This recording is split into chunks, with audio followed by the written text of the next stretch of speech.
Good morning, everybody. I'm Choongil Yeh from Korea.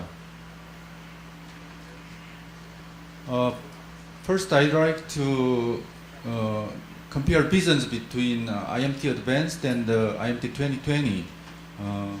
According to ITR recommendation M.1645, the IMT Advanced had been featured in terms of mobility and data rate. So the direction was to provide high data rate to moving users at high speed as much as possible. But if you look at the ITR recommendation M.2083, which is IMT 2020 vision document, we see usage scenario triangle with the EMBB, MMTC, and URLLC. So from this comparison, we can see IMT 2020 as various types of application platform as well as the traditional mobile telecommunication system. This is the comparison, performance comparison between IMT Advanced and IMT 2020, but having been presented yesterday, I would like to skip this one. This slide is the summarization of the 5G enabling technologies in terms of usage scenarios. EMBB is to support higher end user data rates. The first one is more spectrum. 5G can be jointly operated on below 6 GHz and above 6 GHz. So in Korea, 800 MHz band around the 28 GHz and 100 MHz band around the 3.5 GHz has been auctioned, and we are ready to provide the 5G commercialization service December 1st this year or March 1st next year, one of the two. And in order to provide a higher data rate to user, carrier aggregation and the multiple connectivity are supported. Next one is beam-centric design and the multi-antenna transmission. At the higher frequency bands, a large number of antenna elements are primarily used for beamforming to extend the coverage, while at the lower frequency bands, they enable full dimensional or massive MIMO transmission. As a previous presenter mentioned, both single user and multi-user MIMO are supported, and for single user up to 8 layers in the downlink and up to 4 layers in the uplink are supported, and for multi-user MIMO up to 12 orthogonal pulse with up to 4 orthogonal pulse per user are supported. And for efficient use of resource, ultra-lean design was adopted to minimize the always-on signals such as cell-specific reference signals or control signals. MMTC is to support large-scale connection density. NR satisfies ITR connection density requirement, which is 10 to 6 connections per square kilometers. However, it is reported that LTE NB-IoT or EMTC outperforms NR in terms of massive connectivity aspect. The main technical issues here are coverage extension, power consumption reduction, and low-cost implementation. And the URLLC is to reduce latency and improve reliability. By placing reference signals and the control channels carrying scheduling information at the start of the transmission, a device can start to process the received data immediately without prior buffering. What DL preemption means is that the ongoing downlink EMBB traffic can be preempted or punctured by urgent URLLC traffic. And if you use grant-free uplink access, a number of latencies imposed on uplink transmission can be eliminated. And on top of this, enhanced flexibility and the scalability in terms of waveform, duplexing bandwidth, scheduling, SDN, NFV are the main features of the 5G.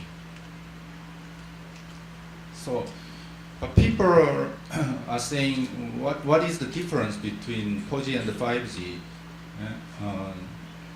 For the success of 5G, what is really important is not the KPI, even though we prepared them in terms of KPI. what is really important is the user experience due to the greatly improved data rate or vertical services such as smart city, autonomous driving, and autonomous factories. So I summarized some companies' trials and demonstrations to promote the 5G industry. One of them is Korea Telecom's 5G trial during Pyeongchang Winter Olympic period. You see the South Korea map here, and the games were played in Pyeongchang and Gangneung area. And you see the KT's central offices, Seoul, Hoge, and Gangneung. Hoge is nearby Pyeongchang, and there are 100 5G base stations are deployed in these areas.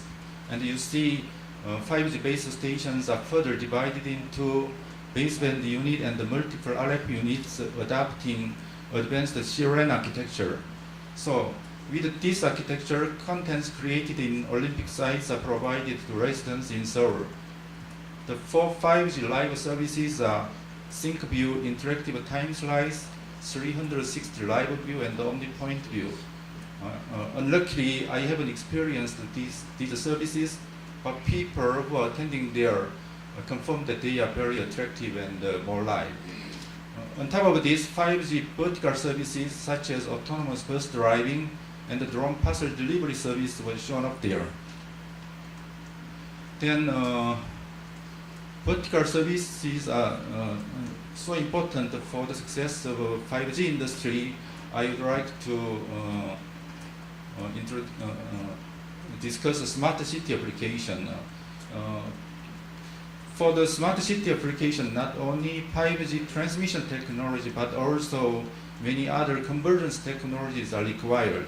So in smart city, we think that a large number of sensors and cognitive things are connected and self-organized through connectivity infrastructure using new radio, NB-IoT, eMDC, LPWA, and Wi-Fi.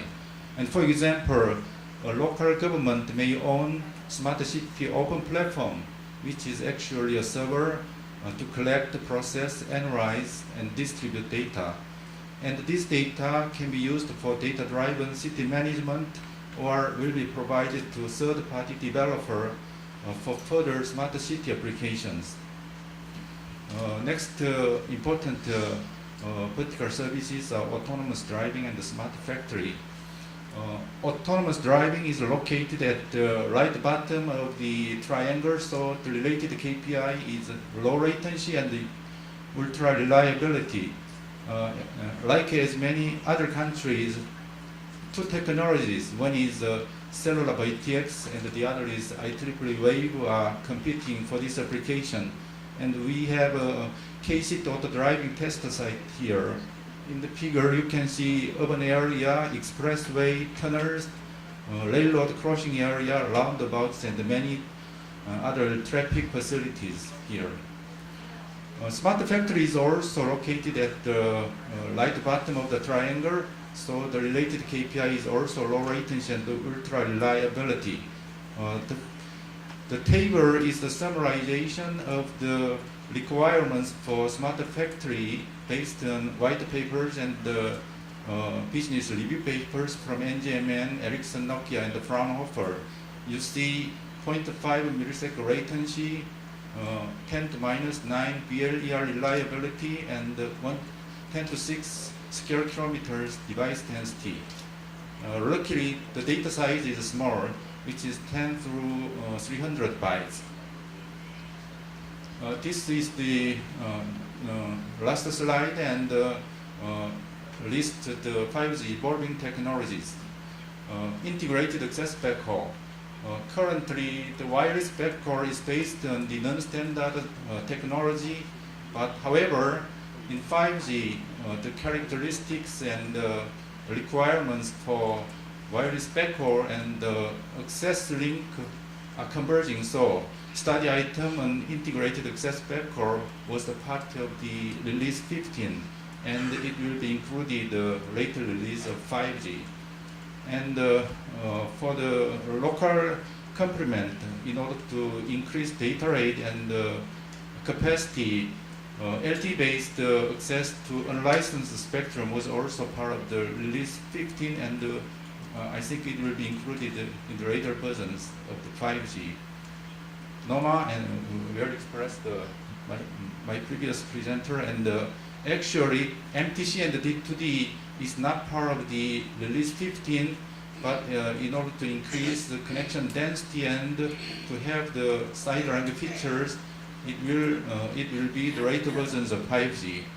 What full duplex means is that the transmission and the reception are carried out at the same frequency at the same time, so the potential is to double the link throughput, but the increased interference will have a negative impact on the overall system capacity.